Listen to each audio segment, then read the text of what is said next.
What's up, guys? So today on the podcast, we're doing a sort of in-between episode. Usually we do one every week. This week we're doing a second episode because I know that a lot of you guys are in the situation that we're in where we're at home and the coronavirus has shut down a lot of different businesses, including a lot of jiu-jitsu gyms. And so right now we're not training. And I figured what we would do today is prepare a podcast with some different tips and techniques for you that you could use when you're in a layoff, whether it be the coronavirus or not. You can use all these recommendations and they could be useful to you regardless of the situation. But in this situation, we're going to be talking, more or less about the coronavirus. And at the end of the podcast, I'll give you guys a link to a special course that I'm putting together for you that'll be 100% free that you can access. Guys, as always, if you want to support the podcast, check out Charlotte's Web. You can go to charlottesweb.com and put in the promo code Chewjitsu to save 15% on the order. I know that for me, I'm happy to have my my Charlotte's Web gummies and tinctures because, like, for me, usually my biggest thing as far as really getting some great sleep is training hard. Like, when I train hard, I'm exhausted. When I go home, it's like I just press the power down button and I go to sleep. And so, it's times like this where I'm glad I have that, because at nighttime, about an hour before I go to sleep, I'll take my CBD and then I'll start to wind down, and it really does help me relax and get better sleep, especially when I'm not training. Like right now, I'm waking up way earlier than I normally do because I'm not training. I don't have that my body doesn't need that same level of recovery. But as far as getting to sleep, it really helps out in a situation like this. So check it out. And then you guys can also check out Epic Roll, BJJ.com. Again, promo code is the same, Jiu-Jitsu, save 15%. And Matt over there has some really cool rash guards, t-shirts.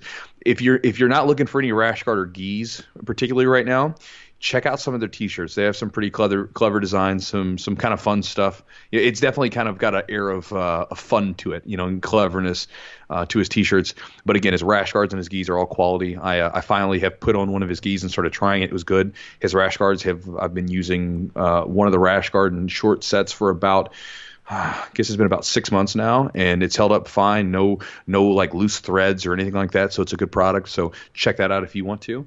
And guys, if you'd like some additional content to dig into while you're sitting around at home cooped up, you got two options. One right now is we have the Patreon, which is patreon.com/the Jiu-Jitsu Podcast. You can check that out, and that's got a bunch of extras from the podcast that we do, including some video content that we do, a bunch of different stuff. So it's stuff from the podcast as well as some just little freebies that we give away. We're not freebies really, but extra bonuses. Like there's a full seminar that I have on there. There's a stretching video that I have on there. Eugene has some videos on there showing his stuff.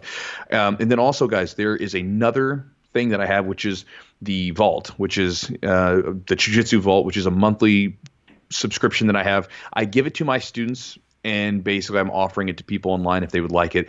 It has, in addition to the Patreon content that we have, it also has a bunch of different classes that I'm teaching, and then I put in a written newsletter. And then in April, if you guys sign up before April, once it's April, it's too late, but if you sign up before April, I'm going to be sending out a written, like fully, like an actual physical newsletter to the members, and giving them some goodies inside of that, as much as I can as a manage, as long as I get the printer to add them in there. But I'm going to be sending out a physical newsletter this month coming up in April. So if you're a member before April, then you can get that, and you can check that out at jujitsu.net/vault, and you can subscribe there. So if you're interested in that. So guys, with that said, we got all that stuff out of the way. Let's jump into the podcast and talk about how we're going to deal with our time off from the coronavirus.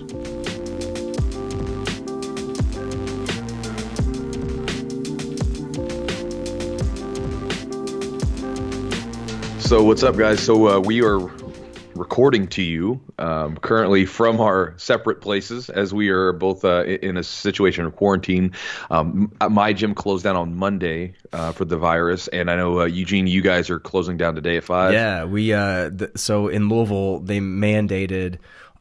Today's Wednesday. The podcast will be released tomorrow, which is Thursday. But they mandated by 5 p.m. like all businesses closed. So I'm gonna be, people need to get in. So I'm trying to take care of people and keep everybody healthy. And we always, the gym especially, ringworm, shit like that. That's never far from there. We're always keeping stuff clean. So I mean, I think the gyms are probably, and us as well, at our office, we're keeping things clean like we always do, but it's just an extra layer of something to think about, I guess.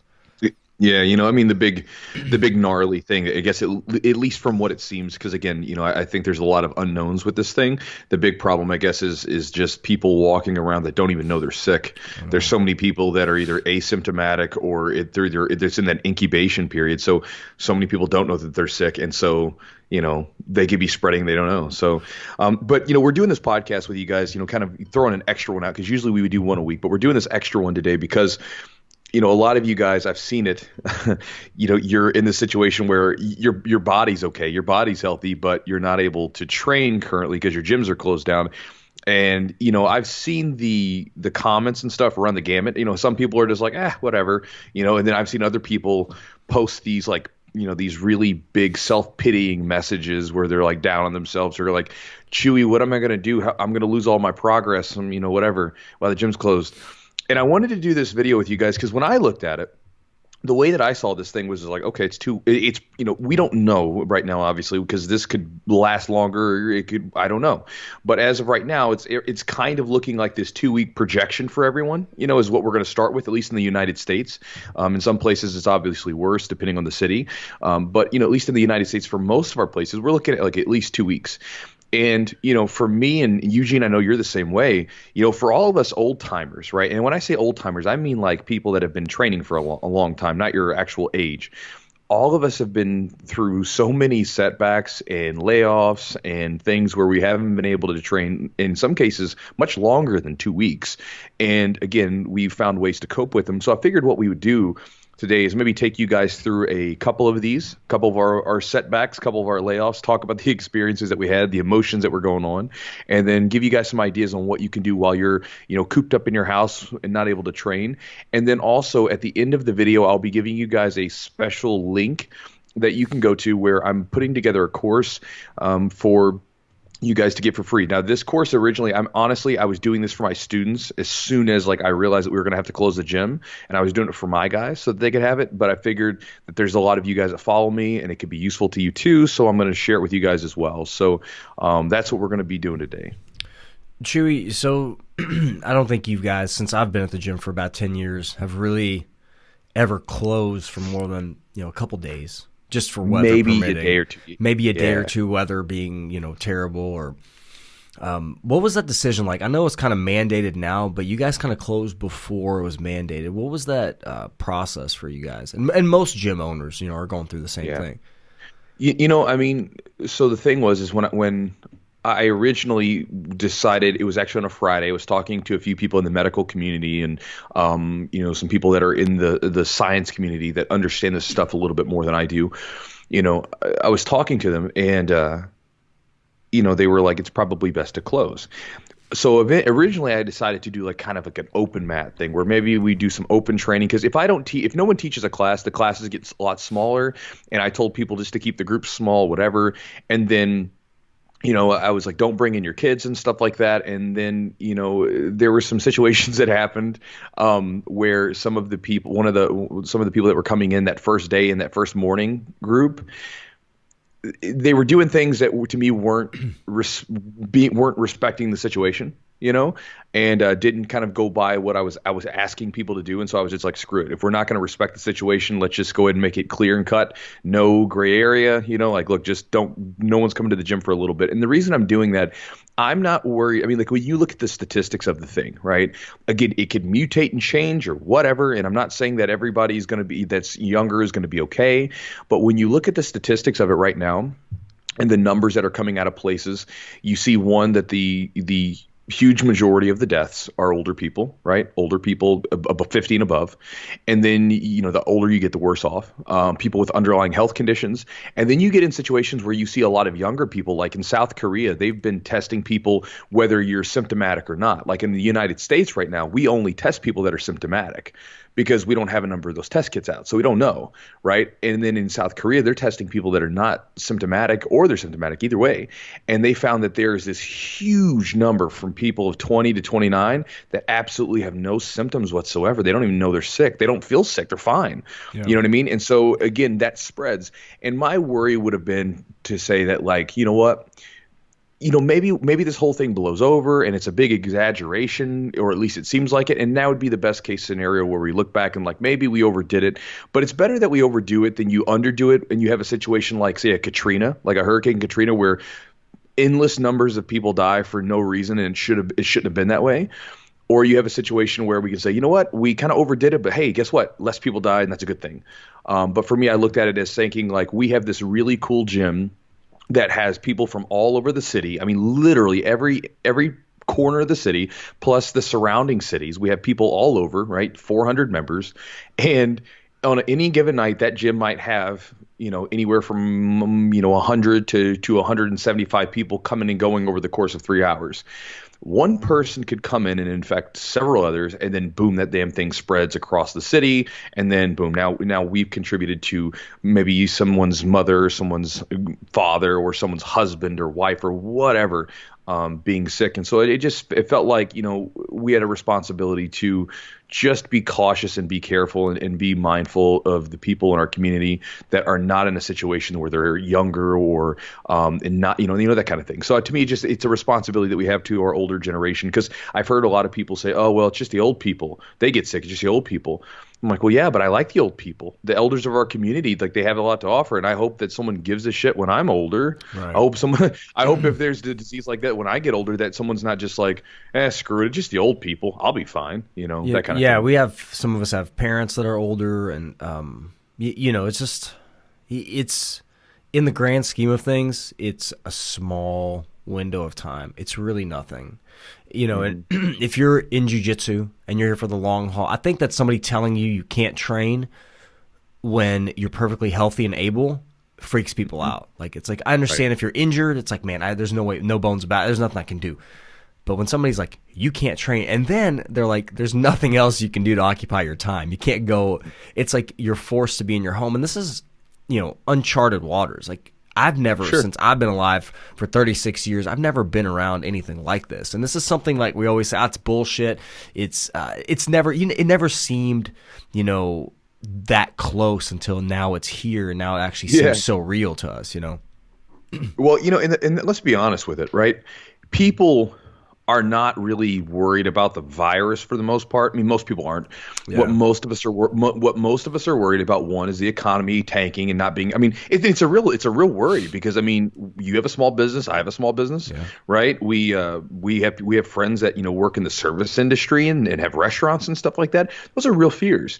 And then some people that don't have those kinds of fears are just they're irritated because they're inconvenienced, But when you look back at other time periods, you look at, like, say, the rationing that went on during like World War II and World War I, where people would literally, their food would be rationed, the fuel, the amount of gasoline that they could have could be rationed, because all that had to go to the war effort. Or you look at the restrictions that were put in 1918 and 1919 during the Spanish flu. This is not, it has happened before, but our generation, and for the most part the generation before us, they have never had to endure any sort of these difficulties. Life's been pretty smooth. Occasionally we have some problems, but life's pretty darn smooth most of the time.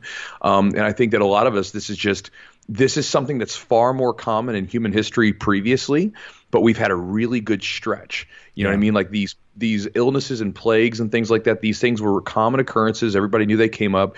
And, now it's a thing where we understand, one, we have a little bit more knowledge about them.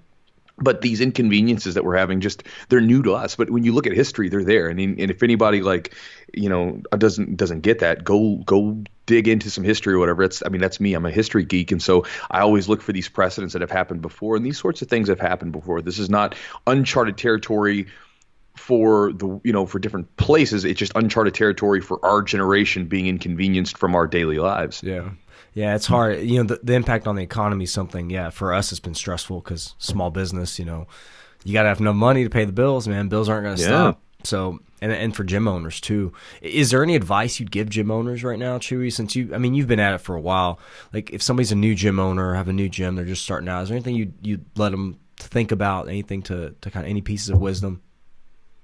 Man, it really depends on how long this thing lasts. If it's a 2-week period and, you lose a little bit of memberships and stuff like that, it's whatever. Like, I remember years ago, one of the biggest problems we ever had was a bank got bought out by another bank, and like half of our debit cards that were on file in a night went bad because the Oh, banks changed. And so imagine like your memberships, half your memberships just go boom, they go out. And then you have to call people down and track people down to get them. Most of the people were, fine to give it to us, but you had some people that were like, sweet, I'm out of my agreement and I don't want to pay you guys anyway, kind of thing. And all of a sudden you lose a huge chunk of your income. So these difficulties are going to come. And I guess this is the big thing to start off with, man. It's always going to be about the way you frame it. You know what I mean? Like, and again, we say this stuff all the time. Like, you see these motivational memes talking about like problems to overcome, challenges to overcome, give me my challenge or whatever. But then when the challenges come, we don't friggin' like it, right? Like, it's fun to post a meme about it. It's fun to tell other people to do it. But then when it's your turn, when it's your turn up to bat, people don't like it. You know what I mean? They don't like to deal with the challenges. They don't like to deal with the adversity. But it's what you have. You have to. It's as simple as that.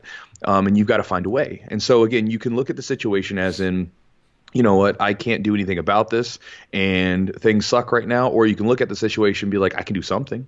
What can I do? And again, like a lot of gyms, you see a lot of gym owners doing what they can for their students in numerous different ways, any way that they can serve them, and then, for me, I'm planning a lot of stuff for after we get back. In addition to helping the students now, I'm doing a lot of stuff for when we come back to try to get everything, rolling again. This way I can plan for the future. And I think that's what a lot of gym owners should be doing is like, look, you're going to be down for a little bit, assuming it doesn't go down for months and months and months and the gym completely just crumbles. Assuming you come back and maybe you're hurting a little bit, be prepared on what you're going to do when you get back. How are you going to, boost business? How are you going to serve those customers that are coming back? What are you going to do for them? And it also, if you're in a situation where you have absolutely no wiggle room on your bills and things like that, you should definitely look into that and realize that that's kind of a problem. You know what I mean? Like our gym, for the most part, we would survive for a couple months or for a few months, and if all of our memberships all of a sudden stopped, we would be okay for a number of months, right? Personally, if I had to live, I could live for a fairly long time in my current state without having any income towards me. And again, it's I don't want that to happen. That would be terrible. I would hate that, right? But again, it's one of those things where you definitely need to look at the way that you're living and the way that you're spending and stuff like that, and really keep that in mind. Because again, these things happen. You know what I mean? It could come in the crisis of 2008 where the economy just tanked, right? It could come in the situation where you have a virus that's doing this stuff, and then we're all being cooped up in our homes and we can't, run our businesses. As far as giving advice, so I think that you really need to look at the challenge as what it is. It's the challenge. It's something that you have to figure out, and you have to look at it and figure out what you're going to do when this thing's over, because that's when you're going to be able to get some work done. You're going to be able to make some progress forward. So that's kind of what I would think about. Yeah. How are you? So how are you using your time off now, personally, yourself, and then let's talk about our students. What would you tell them to do? So it's different. Everybody's got different stuff. Just like, in the gym, you have people that have different sort of techniques that they're good at, different body types that they're good at, things like that. And it's really going to depend on you as a person. We'll kind of go through a couple sort of ideas. As a younger student, a white belt, I know a lot of white belts that are, newer in the sport. They're freaking out because, one, it's supposed to be just 2 weeks, but it could be longer, and they don't know what they're going to do without their training. And, I remember back in 2003, I had literally been training for maybe a little bit over a month, and I had my very first layoff. And it came not because I was in a situation of injured or anything like that. It was because my buddy who was taking me to the gym, he ended up having a work change. And so his schedule got changed and he couldn't come to work or couldn't go to the gym. And I didn't have a car at the time. And so I couldn't train it was about almost 5 months or so, something like that. And during that time period, I knew that I was coming back, right? I knew I was going to come back. And so I started lifting weights. I started doing cardio. I started doing all this different stuff. If you guys heard a noise back there, that's the cat feeder. We got the little machine that feeds the cat. But I knew I was going to come back. And so I was lifting weights. I was doing cardio. I was watching jiu-jitsu videos and instructionals. Mind you, this is 2013, by the way. There was no YouTube. There was no easy access to online video. There was no flow grappling to watch matches. I had to scrounge up, DVDs and VHS tapes. Makes me feel really old saying the word VHS tapes and actually used them, right? But, I was doing all that stuff. And when I came back to the gym about 4 or 5 months later, I was actually better than when I'd left. While I wasn't in the grappler strength or grappler shape that I needed to be in, I was in really good shape at the time, and I was about 7 pounds heavier or so, and so I was stronger, and I was in pretty good shape. And because I was in good shape, I was able to regain my grappler, my mat win, so to speak, pretty quickly. And during that time period, I watched so much instructional videos that when I came back, man, like I remember one day I was rolling, and this was pretty soon after I got back. I was rolling with one of the guys, and I caught him in one of those moves that I had learned in the instructional that I had watched. And he, my old coach, he looked at me. He said, "You've been watching those DVDs, haven't you?" And I just kind of gave him a shit-eating grin back, and I was like, "Yep." So again, one of the things that people can do in this time period off is, one, do anything that you can do physically, something exercise-wise. I mean, there can be tons of different exercises you can do at home workouts, walks, go for a jog. I mean, anything that is viable for you, because the physical body, right, that's your vehicle to navigate jiu-jitsu, right? We get lost in this myth of technique. But if you've got a body that's just out of repair, that's out of shape, all that stuff, you don't expect your jiu-jitsu to be smooth. Don't expect it to be easy to get into. And anybody can think about, as far as that myth of just technique takes everything. There's plenty of people that can roll with someone that's incredibly strong or flexible or quick or just in really good shape, that's able to sort of run roughshod over their technique. And they realize that the body plays a big role into things. And so definitely, if you're out, do whatever you can physically as far as your training goes, exercise, whatever. As far as videos, I think it's a really good idea to watch instructional videos, watch matches, any of that stuff. Just taking in as much information as you can, because, especially if you're new and you're still being sort of indoctrinated into jiu-jitsu with all the positions and the techniques and stuff, you can definitely increase your overall jiu-jitsu IQ by watching techniques and videos and matches and things like that, and sort of just getting an understanding of what's going on. Because there's things that happen that, to me, a lot of the really important stuff that's going to happen is subconscious.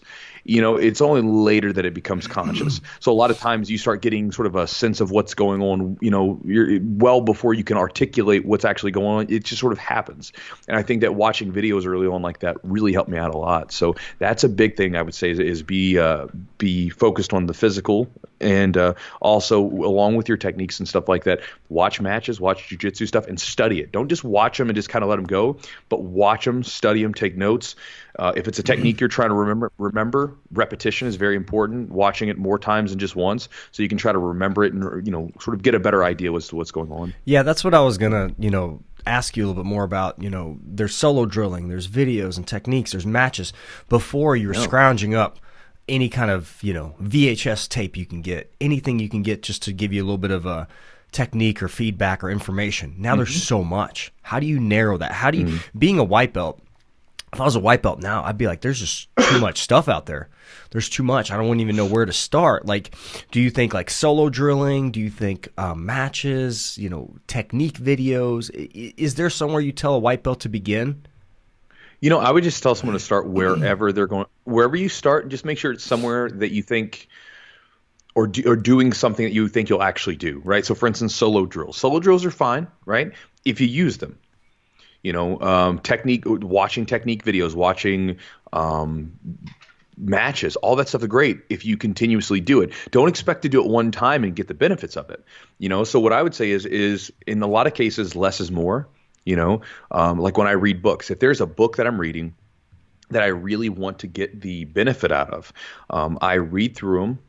I take notes along the way and highlight stuff, and then I go back through and I skim through those notes and everything that I read, and then I typically, like, if I'm really trying to get the information down, I take that stuff and put it in my own words down in a notebook, because I'm trying to remember it. And the more this is actually a thing, when I was reading about sort of understanding the concept, I learned, like, listening to people talk about how we actually learn. The more we play with information in different ways, the more we absorb it, the more we learn it. So doing, like, watching something passively, that's great. Doing something with it is much more important, because it gives us something. It helps our body attach to it much more deeply. So, for instance, every coach that's listening to this knows this, and even if you're not a coach, if you've ever taught a technique to someone, you definitely understand this. If you do a technique and you learn it from your coach, or you learn it through a video passively and just kind of look at it, that's one thing. if you have to teach that move to someone, you really have to iron out, the way that you're going to go about this thing. And it helps you learn jiu-jitsu on a deeper level. Like a lot of times I've told people, if you really want your jiu-jitsu to be up to the next level, start by obviously getting good enough that you have something to teach. And then you should start teaching. I used to teach back in the day. I started teaching originally for free because I knew it was going to make my game better, because I was listening to an old podcast and they were talking about, hey, I started teaching to get my jiu-jitsu got better so much when I was teaching. And so I started teaching and I learned it. Now, and I learned it better when I was teaching. And then the thing is that not everybody's going to be teaching, but what you could do is you could think about doing things like, all right, I'll take some notes on this technique. And if I'm going to do a technique, maybe if I'm going to watch a particular technique video, maybe I should make sure that it works out with the game plan. You could even think about your game plan. You could write out like a mind map and sort of see, how does my whole game work? Are there gaps or anything like that? I mean, that you can do all kinds of different exercises to deal with that. And I think really whatever kind of video content you take in, what matters ultimately is that you're actually going to use it, and you're going to use it repeatedly. Because again, we understand, just like with our jiu-jitsu techniques, if you're not going to drill a technique one time and have any hopes of actually using it during a roll, more than likely you're going to have to drill that thing and do it over and over and over again until it becomes automatic, until it's been pushed into automaticity. And so with that said, you have to make sure that whatever you're watching or using, you should probably go through that content over and over and over again to really get it in. Okay. What about like drilling? I mean, what kind of equipment? Is there any like extra? I know you're going to do a little video or product series, but what kind of things, do you like to do maybe to keep your body, moving, keeping that mind-body connection? I'm always big on that, when you're thinking about jiu-jitsu, I think you retain some of that stuff. When you're watching techniques, you retain some of it, but also if I've taken an extended break off, my timing is off. So trying to keep that timing on point to an extent. I mean, it's not, obviously if it's not a live roll or a partner movement, it's not going to be as good, but independently by yourself, what kind of things are you looking at? I think that for the most part, you'll be all right with it. Like the timing is going to go a little bit, and that's just the way it's going to be, because you simply can't mimic by yourself. You cannot mimic a roll. You just can't. But with solo drills and things like that, really what you're doing is you're just keeping, like you said, that mind-body connection going. Because again, here's an example. When I have people come into the gym, like new people that have never done jiu-jitsu, if I have someone that's done some sort of athletic sport for a number of years, right, they were pretty accomplished in that sport, when I teach them a move, it's very easy. Because they've got this ability to connect their mind and body to say, listen, I need left hand to go this way and the body to go this way. They can watch someone demonstrate a move and they can mimic it more easily than someone that doesn't have an athletic background at all, right? Because if someone has not gotten into that point where they know they have that body awareness, then it's very difficult for them to mimic those movements. And so again, going back to it, the physical body is the thing that you navigate jiu-jitsu with. So anything you can do for that is going to be important. And solo movements are really good for that. Solo movement drills where you're just basically doing these funky movements. I remember years ago when I got into solo movements, the very first time was my old coach, Renato Tavares. He came in and we went through these gymnastica natural drills, right? And you're basically they're very like, you can look at them and you can see in a lot of cases that they have a lot of similarities to jiu-jitsu. And in some cases they don't have similarities to jiu-jitsu. They're just, you're putting your body in all these funky positions. But what I found is that, again, by doing all those funky positions and practicing those moves when I was rolling, I remember having this clear like aha moment where I remember rolling with one of my training partners, Kyle, who was a black belt, and he was so good. And he would always put me in all these weird positions. And I remember that when I was in a situation where like we were rolling and I like got in this funky position, but instead of like not being able to move there, I had a better awareness of my body. I was able to keep bouncing around and keep the game going, even if I was in this really awkward spot. And so that was one place where I really saw that it came to life. Another thing as far as the mind-body connection and just talking about the physical a little bit more is stretching. Stretching and mobility and stuff like that. Like a lot of people in jiu-jitsu, they get into jiu-jitsu because they like jiu-jitsu, and they do a terrible job. No offense to anyone, but a lot of them do a terrible job of anything unrelated to jiu-jitsu, right? Where it comes to strength training, stretching, dieting, any of this stuff. They're like, that stuff's hard to do. Rolling's fun. I'm going to do what's fun, right? And this time off that you're experiencing, whether it's time off from an injury, a schedule change, or a novel coronavirus making its rounds around the world, you could use this as a chance if you don't stretch at all to start stretching a bit. Here's the reason why I say this. Back in 2014, I had a string of injuries, multiple injuries, and the last one ended with me having a knee surgery, which then afterwards Eugene, who I'm talking to right now, gave me a protocol and sort of a routine to work on when I came back. I remember when I came back from that injury, I had been doing my routine really well and stretching and all that stuff. And then once I came back, I stopped doing it. And then I got back to training really hard and was getting after it, competing again. And then maybe about 6 months later, I got hurt again. It wasn't as bad of an injury, but I got hurt again. And I was off the mat from real training for about 3 weeks. And I remember it was so frustrating because I was like, man, I just got back.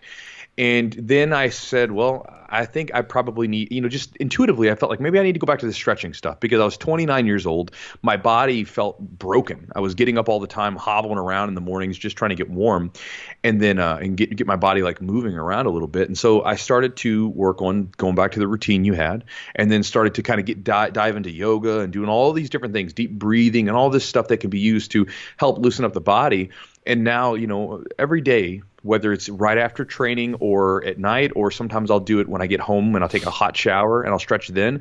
I always stretch for about 10 to 15 minutes at least every day, at least once a day. Sometimes I'll do longer sessions, of like maybe an hour or so, but at least 10 to 15 minutes a day of stretching on my problem areas. And, when I do these stretches, it's, for me, it's been helpful because I wake up in the morning and stuff's not crackling and popping and I don't feel all stiff and sore, whereas if I don't stretch, I feel like a truck hit me, the next day. And then on top of that, I've had a lot less injuries since I've continued to keep up on that protocol of doing my mobility exercises, doing my strength training properly, and then also adding in those stretches. And, my flexibility's increased a little bit for sure, but I'm not really worried so much about the flexibility because I'm not going to be some super crazy yogi, but I can have a little bit of flexibility so my body moves functionally well. And I think for a lot of people, if they devoted a little bit of time to stretching, they would feel the benefit like I did, and then they would have that contrast. Just like when people start eating well and they feel how good it feels when you eat good food and how well you perform from eating good food, it's a great feeling. And you're like, man, I kind of want to keep doing this. I want to keep pushing this and do the stretching. And so I think that if you think stretching is something you should use, or if you've got a really tight, rigid body that always feels beat up after training, start doing some stretching. You might feel really good from doing it. And afterwards, after you have that feeling of just feeling a lot more loose and limber, I think a lot of times that contrast is helpful for continuing. And so I think that would be another area physically that includes that mind-body connection as well as increasing the ability for the body to be healthy and functional. Yeah, I think you're encouraging yourself to kind of try and discover what limitations you actually have. You're spending time to really bring awareness to your body. Besides, people think very differently about stretching. There's a lot of conflicting research out there, and I'm not telling you, stretching is bad or don't do it, but I think it depends on the individual and what your body needs. Listening to your body, part of the stretching is a process of you coming down to resting rate. Part of your stretching is you deep breathing. There's a lot of different things you're doing there besides the fact of just stretching a muscle out. You're bringing attention to your body, and you are bridging that gap sometimes when you're allowing your body to heal and recover too. Like this time that we have, nagging injuries. I've had like a little meniscus tweak that has made it really hard for me to kneel and sit back, if I'm in top of somebody's closed guard. And I've used this time to really work on my mobility and some strengthening and just some rest and recovery. And that's not something a lot of us will do. Use this time to like get those little nagging injuries. I'm not saying anything serious, but you've got some nagging things here and there that you can for sure, it'll feel better. When you come back, you'll feel better. And sometimes you should take a break. You should give yourself some time off. I think it's good to give yourself time off, occasionally, every so often. Yeah. I think it's just a good way to recharge the batteries and recharge your body.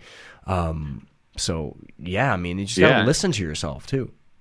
Well, and with that rest part of it, this is kind of important. And this is something that a lot of people don't think about. So, and I know you know this, Eugene, but you have two sides of the nervous system, right? You have your sympathetic and your parasympathetic. So even let's say that the stretching does no benefit to as far as your ability to move better and everything else. I believe it does. And again, there's people that say that it doesn't, but again, there's thousands of years of intuitive knowledge from people that says it does. I agree that it does. I think it does help. I don't think, and from my own experience, it does. I just say that because now I would say this: I'm not going to do a ton of stretching right before a lift, Sure. unless I'm trying to get muscles that are really tight. I'll stretch just those areas so they allow me proper functional depth, right? So for instance, I did a squat day yesterday.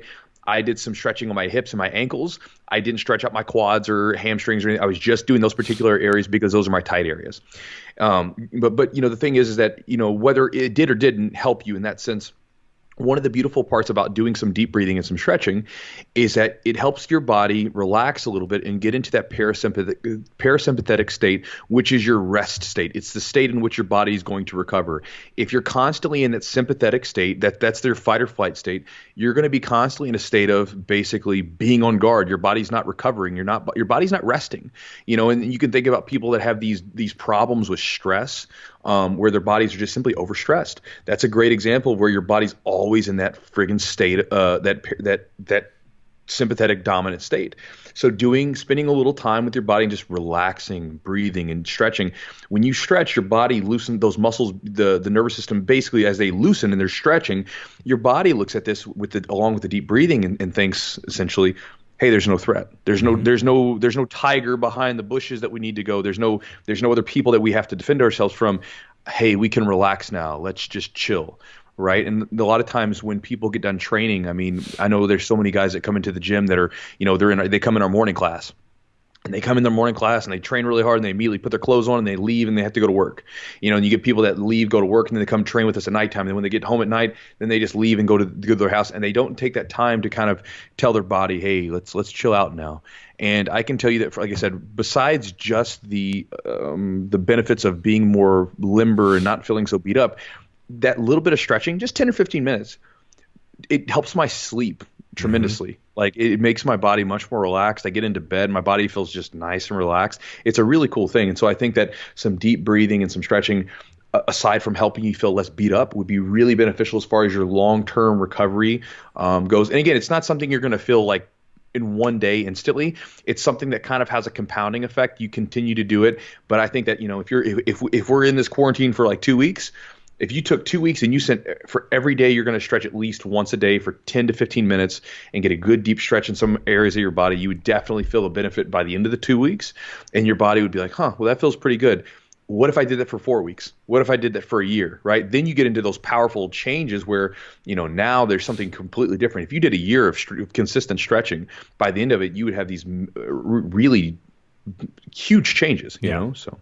Yeah, and I think that the mental side of it's so huge. Like my wife and I did some yoga at the house, and I hadn't had a lot of movement. I'd been, my son had been sick, and I'd been home with him, and I hadn't been able to get to the gym.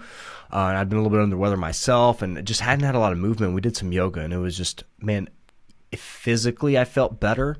I felt more limber, and emotionally I felt so much better. The mental aspect of it was huge for me. The ability to do that deep breathing, connect with my body, and also just again, there's different types of stretching. Stretching is very beneficial, and I think that before you get into a stressful situation like jiu-jitsu, which is kind of physically demanding, you want to do more dynamic. You want to do more, moving in and out of positions, doing more mobility work, doing shorter hold times. And then afterwards, there's nothing wrong with doing longer stretch times. I think it's great. I think it, like you said, it gives your body that opportunity to calm down. It actually allows you to rest. It actually allows your body to recover. If you're in a heightened state of anxiety, stress, and your heart rate's just pumping all the time, you're not able to get to that comfortable resting rate, your body's not going to recover like it's supposed to. So now we're learning how valuable sleep is, how getting good sleep is, so all that stuff, focus on that. Even focus on building good habits. Get good habits in place now. Like, okay, this is stuff I never would have spent the energy or time pursuing. Now I have time to pursue these things. I'm able to delve into my recovery a little bit, and I'm able to now begin to focus on the things outside the gym that I've neglected. It's a great opportunity to do that. Sorry. Go ahead, yeah, no. It's always so much more difficult when we're Skyping because I can't see the time. No, but yeah, I mean that's basically it. It's just like there's not one hard, cold way to do it. Like this is not the way. There's no such thing. There's no such thing. Like I can't tell you to do certain things. Like Chewy, you can give people guidelines, and they need to pick and choose. What works for them. Like pick and choose Test what. and see what happens. Exactly. In physical therapy, we test and retest. Like I make you do something, I do a mobilization or do some kind of movement technique or some kind of muscle activation technique, and I say, Chewy, let's get up, let's go through that movement again, see if it feels any better. If it does, great, we're on the right track. If it doesn't, then throw it away, try something else. You never know if shit works if you never test and retest. And this is a great opportunity. This is a great opportunity to really delve into your body and find out what actually works for you. Yeah, no, it absolutely is. And, kind of like going along with what you were talking about, like good habits. There's I have these two layoffs that I think they're like the perfect contrast of each other. I remember in 2007, I had a layoff when I was about 22 and I had my first like job where I was making a decent paycheck. And I had a terrible schedule. My schedule was like 2 to 11. And at the time we didn't have a morning class, and I was not disciplined enough to go immediately to sleep right after I got home from work, and so I basically wasn't working out for a number of months. And during this time period, I did not keep my diet in check, and I ballooned up to a hefty. Like I've been about 225 before at one point. This was later on after this, and I was like, and was in good shape. But this was a point where I was about 230, 235, and I was fluffy. I had a small toddler worth of fat around my stomach, and Joe jokingly calls this tons of fun Chewy. Because there's some pictures that are looking around, and Joe he called me tons of fun in one of my pictures, but I was a chunky guy. And I remember when I finally came back because at the time there was a shift bid at the work that I was doing, like in the little cubicle office or whatever, and there was a good schedule in there. There's an 8 to 4 schedule, so I put a bid for it, and a couple of my bosses were into MMA fighting, and so they saw my fights, and so they thought I was cool. So I went and I pulled some favors with them, and then I got my old coach Colin to sort of, write a note that was not exactly accurate about how he needed me to teach at the gym. Otherwise, the gym was going to fail. And so I brought this note up, and they gave me the shift change, and I got back to training. Well, when I got back to training, my weight before the layoff was about 210. I'd gained 20 pounds, 25 pounds of fluff.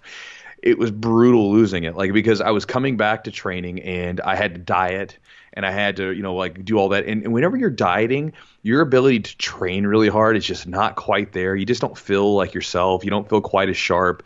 And not to mention, when I was trying to move around on the mats, I hadn't really been training much.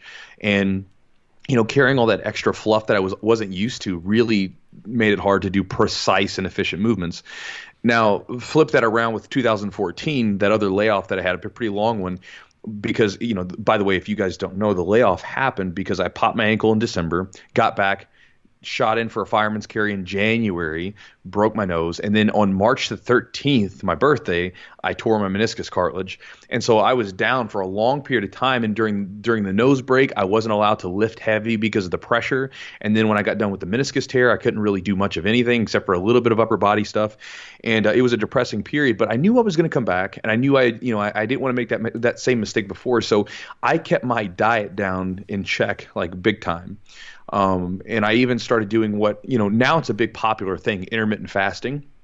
I was doing that, I did that back then because it was just I was just skipping breakfast. I was like, I'm going to go skip breakfast. I'm going to go for a walk.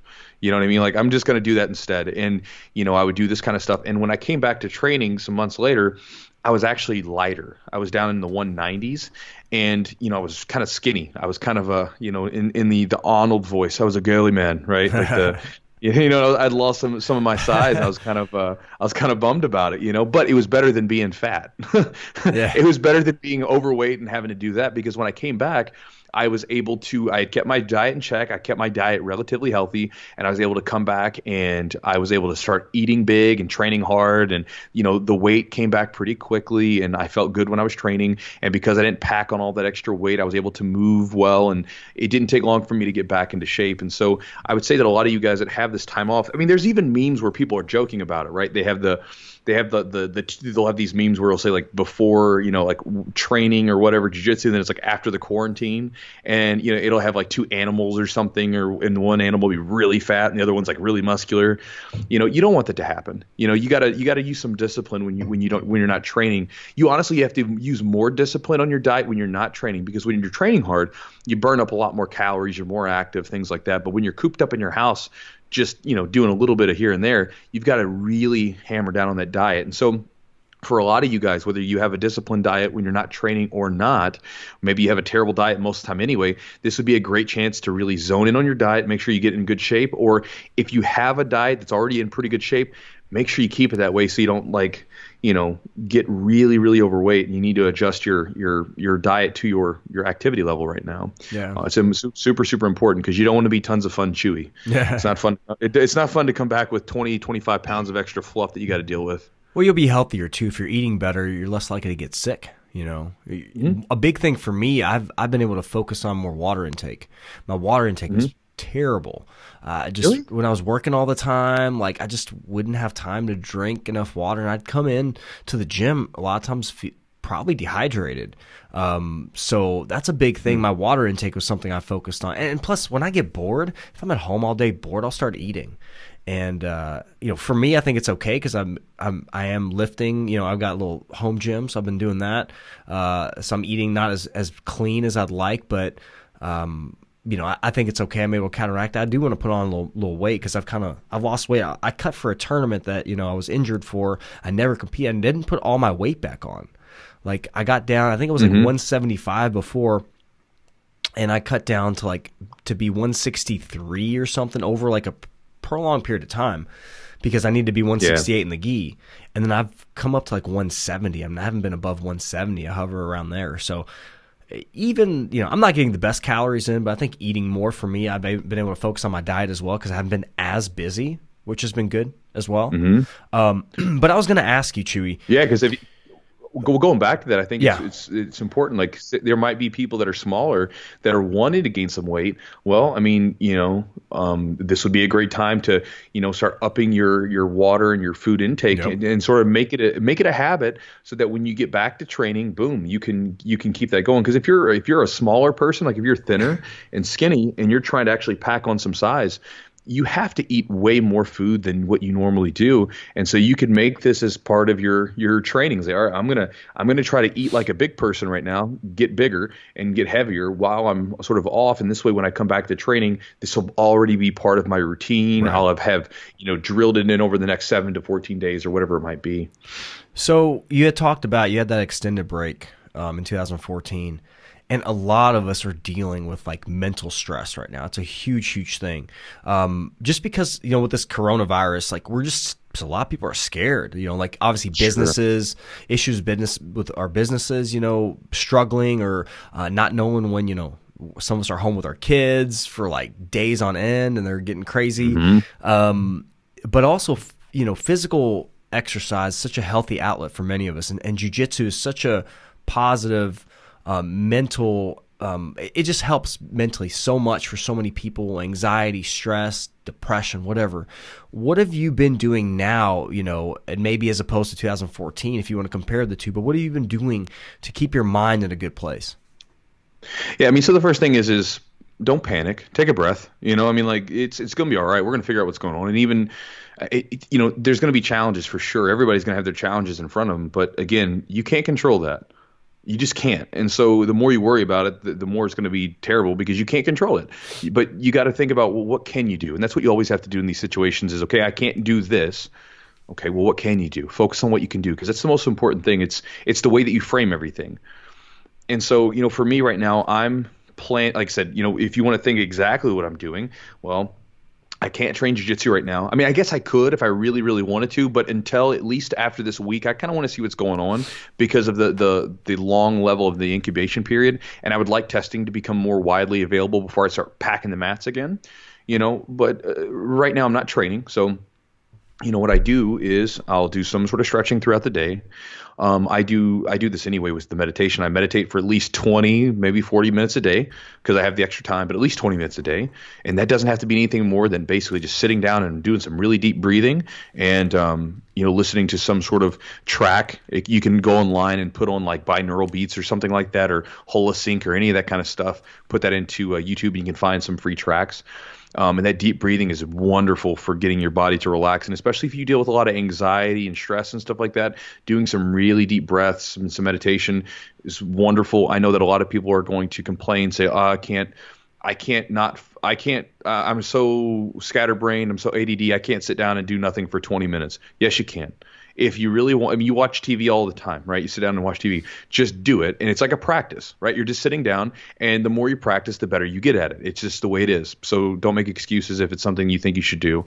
And you look at the benefits of meditation, there's tons of them.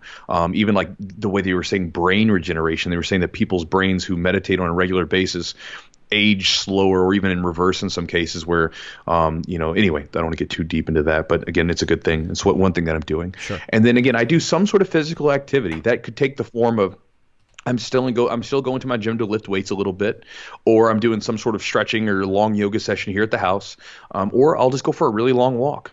I can go for a really long walk or a jog or something like that and enjoy nature and things like that and just get some physical activity, because when you look at the mental benefits,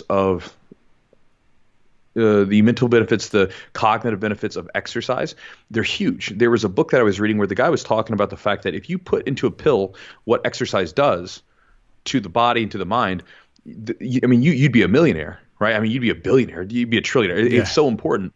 Because our bodies are meant to move. And this is why when someone goes and exercises, they generally have a good feeling. Everybody says, man, I just feel so good after exercise. It's because your body's having this flood of positive brain chemicals, because you just did what it's supposed to do. That's what the body's meant to do. The body's not meant to sit around and do nothing all day. It's meant to exert itself. So just doing something like that's what you were just talking about earlier, doing a long yoga session, you felt mentally better. Well, of course, because that's what the body's meant to do.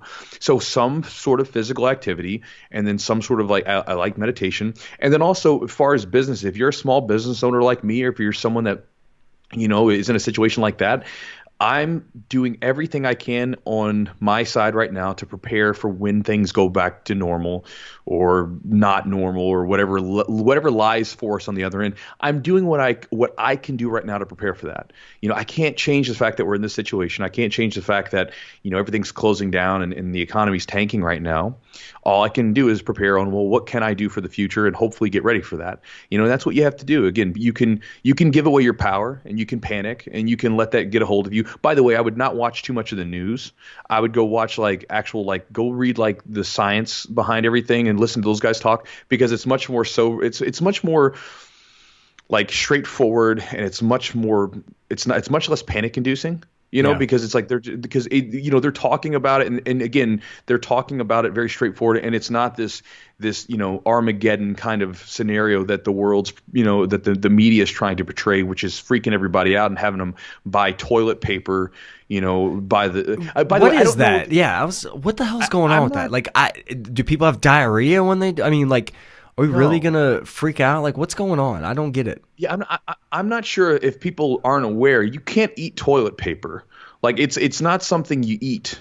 It's something that you wipe your butt with. I don't know if people know that, because they're packing it in usually it's the bread and milk, right? Right. That was the whole thing. You make the joke, right? Bread milk sandwiches. Well, I feel like now it's toilet paper sandwiches. So right? Everybody's weird. It's so strange, man. I don't know why toilet paper became a thing. And shame on all those other people that have been buying it in the buttload and all that stuff to where there's none for other people. Shame on those people. It's so absurd, It is. And I think that's another thing. I'm just sort of going off on a little rant here at this point, but I think it's another thing is, we're jiu-jitsu practitioners, right? It's what we do. We practice a martial art, and I think This is the way that I believe. It's my kind of conviction. I think that you should be taking those things, those lessons away from it, and at least as a martial artist, right? That's to me like when I grew up, that's what martial arts were about, right? Is about developing your mind and your body so that you are a good fighter, but that you're also able to transmit or translate those lessons over to your day-to-day life. So to me, off the mat, like when you're on the mat, you might have some big heavy guy who's smashing your face into the mat and you can barely move, you can barely breathe, and you want to tap because you feel like you can't even get a breath of air, but you find a way out. You might be rolling against some woman who's just all over the place and you're not sure that you can keep up, but you just keep going anyway. Whatever the situation, we've all experienced challenges on the mat, right? And then when you're in those situations, you can't just give up. You say, I got to fight through this, right? It has to be the same way off the mat. You got to maintain that certain level of control of your mental state, because if you can't control your mental state, what the hell? It's like, what the hell can you control? You're just giving up anything. And so you see these people running around freaking the hell out and they're all panicking. To me, it's like, you should look at it that way. It's like, it's just a challenging situation that you're in. Take the breath, calm down, figure out what you can do, and then, work accordingly and find a way to make something happen, And I think that that's a lesson that we learn through jiu-jitsu if you look for it, if you want it. And I think it's something that we should be translating over into our day-to-day life and not being those kinds of people, not being those panicking people out there stacking toilet paper and whatever else. And, we shouldn't allow ourselves just to become, super afraid because the media's, throwing fear out every single day, take a break from it. Yeah, I agree. Like for me, it's about thinking, what can I control? I call them like gravity issues. I don't remember who told me that, but like gravity, you can't control gravity. Gravity's there, So I can't control gravity. I can control others. So it's like, those are like gravity issues. Those are things outside of my control. But what can I control? Am I eating right? Am I getting enough rest? Am I meditating? And one thing about meditating that I think when people have a hard time doing that, and I'm going off on a little tangent, but one thing that I found easy for me is a very easy way. You want to increase your out breath versus your in breath. Usually that helps that parasympathetic. But box breathing is something I've used in the past. And like I'll do 4-second in breath, 4-second hold, 4-second out breath, 4-second hold. I'll do that box breathing, but I'll work on counting. So I won't even worry about the time. I'll set a timer and I'll just count. So my mind is on the counting and it keeps me kind of focused on the breath. So that way my mind doesn't wander as much. So I've worked on, like say when you're going to sleep, count sheep or something. Sure. People say that. Yeah, of course. Similar concept. And I think for me, it's helped me be more present, more in the moment, and more focused on my breathing. But I don't know where I was going with that, but that was just kind of something that I've done to help me sit down and actually get some benefit and feel like I'm getting something out of meditation. But just sitting down and being with yourself, I think is important. Yeah. And by the way, if you guys meditate, like it's not that you're going to be like, that you're not going to have thoughts. Like you're going to have thoughts, you know what I mean? It's okay. Like, it's just that, when you realize you're really thinking about something, go back to just breathing, or go back to, like for me, I think about the feeling, the sensation of my body in the chair, on the ground, feeling the wind blow against me if I'm outside, or if I'm listening to a particular track that maybe has some sort of music or gong or water in the background playing, listening to that sound and really focusing on that sound rather than just drifting off in thought, bringing you back to that sound or that breath, over and over again. Like I said, it's a practice.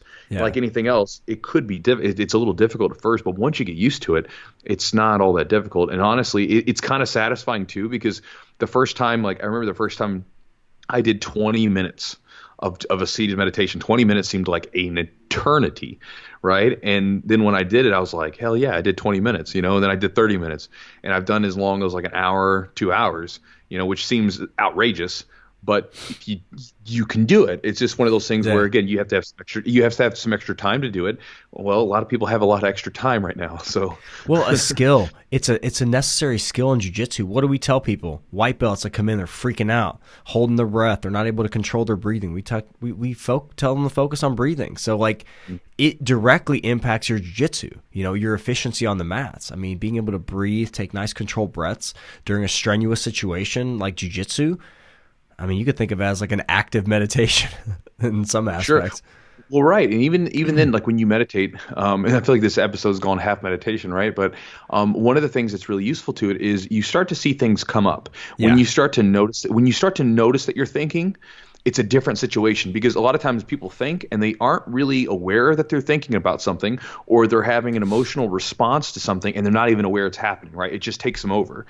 When you meditate, one of the things that you can gain from it is you can gain this ability to sort of step back and observe, right? Like a lot of times you'll hear meditation teachers talk about it, become the observer, become the watcher, right? So basically you're watching what's happening in you rather than simply allowing it to become you. So for instance, if you have this urge to like scratch, this is one of the easiest ways that I got into it. This is something that I kind of had an aha moment with.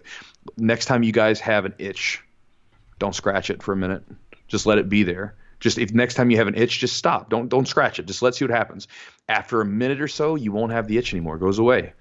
And so a lot of times it can be that same way where if you get frustrated or if you get angry, you get something, if you become cognizant of it and you get to this point where you see it coming, you can be like, oh, I don't want to be angry. I'm going to choose not to be angry. You can do that. Or if you start seeing this fear and panic because you're watching some, news station that's telling you got to be afraid, you can be like, well, how are things right now for me? Should I be afraid? Is something happening right now in front of me? Well, no, I'm okay. I should be prepared and be, that kind of thing. But I don't need to be panicked. I don't need to be afraid. Right. Again, you can make the decision, and so it's a beautiful thing for that too. And especially when you're training, when you go back to your jiu-jitsu training, if you find yourself panicking in a situation, if you find yourself getting frustrated because some guy's got a really good guard, you can't pass it, or whatever the situation is, you can, all right, I don't want to be panicky. I got to stay calm. I got to stay collected. I got to stay in the pocket and I got to be focused, but not angry, not frustrated, not panicked or anything like that. So that kind of leads us to a great point. We've all been kind of out of training. We don't know how long it's going to be, but when we do get the opportunity to come back, it's going to be like the gyms are going to be packed. People are going to be out there in full force. I tell people all the time, you brought up a great point where you came back, got injured, then got injured again kind of thing. I think your body probably wasn't quite adjusted to the amount of stress you're putting on it. So let's talk about, maybe some things to think about when you're going back to training, because it's going to be like, it's kind of like I'm free. Like I can get back and start, doing what I love doing. What are some things to think about when you're getting back? Your signs from your body, those type of things. Well, first off, always whenever you get back to normal training, remember the feeling of not being able to train. It's a beautiful thing because it's incredibly powerful as far as putting things in perspective and appreciating what you have. Because so many people take for granted what they have, and then the minute it's taken away from them, they realize, oh shit, man, like that was really important. So I think keeping that in mind is really, really important. And then when you come back, ease yourself back into your normal rate of training. So what I mean by this is, let's say that you were training 5 days a week when you left. Let's say you have 2 to 3 weeks off. You probably shouldn't train 5 days that first week. You might go in for 3. Like train one day, give yourself a day off. Train one day, give yourself a day off. Right? Do like 3 days. Do a Monday, Wednesday, Friday kind of thing. Just basically ease back into your normal state or your normal volume of training. This way, you give your body adequate time to adjust to it. And if your body starts screaming at you and starts telling you something, listen to it. If you start getting like little like tweaks and stuff like that because you're training too hard, take a breather, back off. Because again, otherwise you'll end up in a situation where you're laid off again from training, but for a different reason because of an injury of some sort.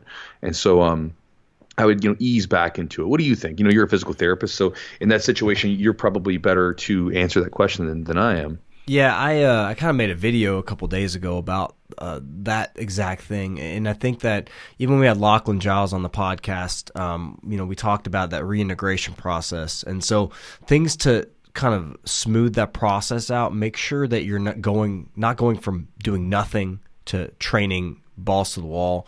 You have to kind of keep your body active, like you said. The solo drills are very important. To kind of ease that transition. But yeah, like I would tell people, start with 2 days a week. If you're a 5 day a week person, start with 2 days a week and maybe not go full on. Like when you're rolling, don't go 100%.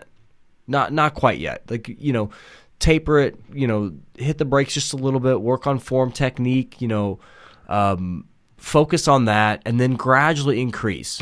Like from 2 to 3, 3 to 4. I mean, within a month, you'll be back to full training.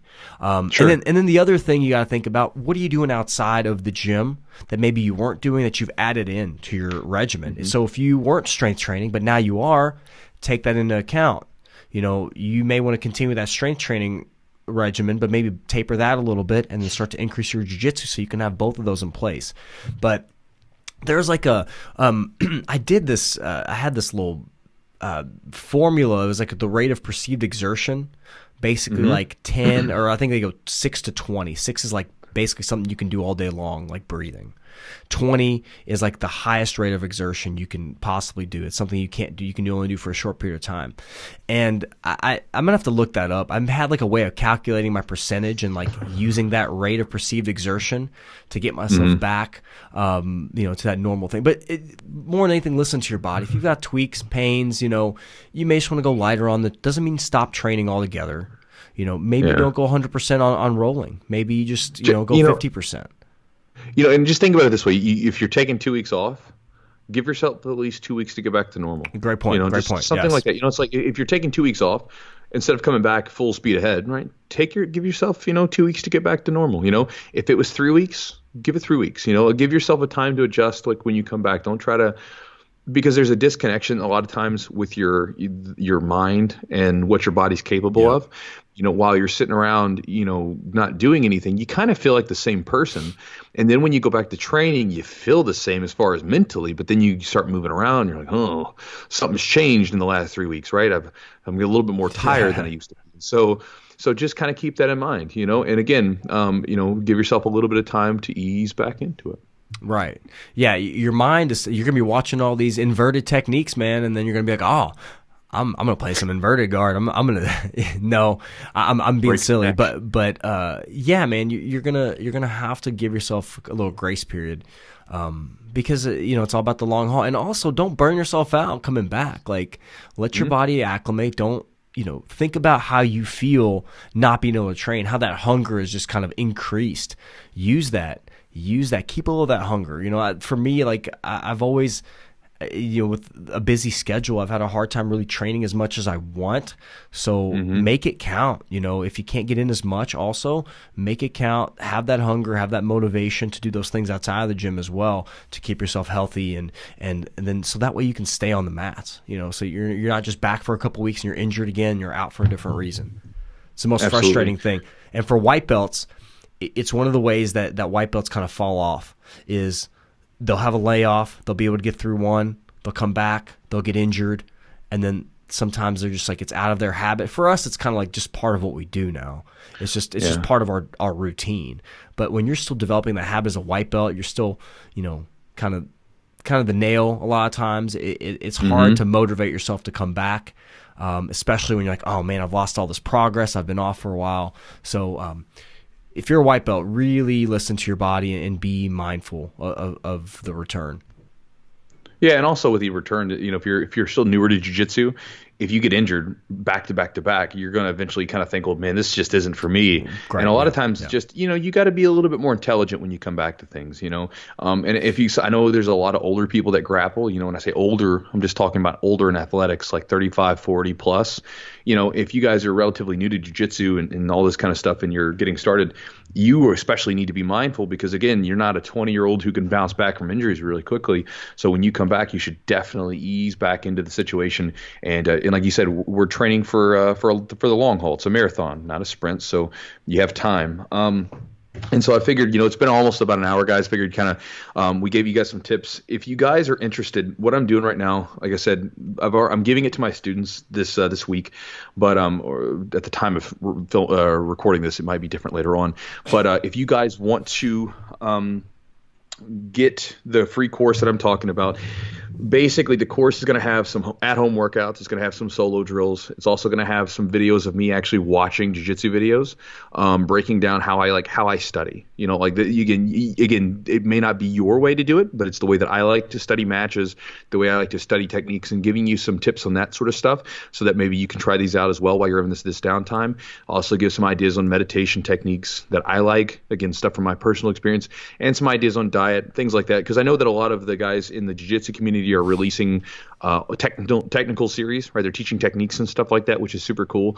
I wanted to do something where, again, I think that a lot of times when we're in these situations, the technical training becomes very difficult as far as moves, but looking at some techniques and understanding how to study them better could be a real benefit to people, because I think that if you really understand how to study stuff a little bit more effectively, you can really crack open the information and really absorb it much more readily, even if you're not able to, do a lot of hardcore training. So that'll be up. If you guys want to get it, first off, just look at, I'm sure I'll have lots of promotional stuff going on YouTube and Instagram and stuff, but the website address will be chewjitsu.net/corona. CORONA. That'll be the URL that we'll have for it. Chewjitsu.net/corona. You'll get there, and all you'll have to do is you put in your email, and I'll send you the link to it. And it's going to be free to you guys during this time period. Later on, it's not going to be free, but during this time period while we're going through this whole thing together, it's going to be free to you guys to download and to get into. So this way you can have something to help you out through the challenging times that we have ahead of us. Yeah, and we'll have a link down below as well that people can get to it. So, yeah. Chew, it's been rough, brother, but we'll make it. It hasn't been rough yet. If this thing continues for a long time, it'll be rough. It hasn't been rough now. I mean, for the last couple of days, basically, they're just asking us to sit at home and play games and screw around on our phones. I think we'll make it, but like I said, I just hope that it just doesn't last too long, because I would like to hope that we have some sort of business and ability to come back to something and continue to serve people, because that's where it would get really rough. But right now we're fine. Yeah, we'll make it through regardless. Yeah, and it's been nice to see like a lot of the jiu-jitsu community kind of at least try and support each other and build each other up for the most part. There's always a little bad egg here and there, but just take care of your students. I mean, that's and they're your friends, and they're a lot of us, they're family. We're all family. We really have that community, and I think a lot of us miss that right now. So we got to cherish that and make sure that's there when we're ready to come back, that's there, and it's 100%. Something we can get back to. So guys, hope you enjoyed the podcast. Make sure that you check out that link that I gave you, because that'll give you, like I said, a free course that you can dig into. And regardless of whether or not it's now, whether it's not, it's a different layoff or something like that. Hell, even like the studying part of it, even if you don't have a layoff, if you're just watching jiu-jitsu matches and techniques, it would be beneficial. So check that out. And again, if you want to support the podcast, check out Charlotte's Web. Get yourself some CBD products so you help deal with all that stress and anxiety, and also get some really good sleep. Again, charlottesweb.com, use promo code Chewjitsu. And then again, if you want some extra content to dig into while you're cooped up in the house, check out either our Patreon at patreon.com/the Jiu-Jitsu podcast, or check out the Jiu-Jitsu Vault monthly, which is at chewjitsu.net/vault, VAULT. And you can dig into some extra stuff that we have prepared for you. And guys, stay safe, stay healthy. And hopefully we'll get through this together soon, so we can get back on the mats and get back to our sweaty, play-killing, struggling, gasping for air, fighting out of chokes stuff. Talk to you guys next time.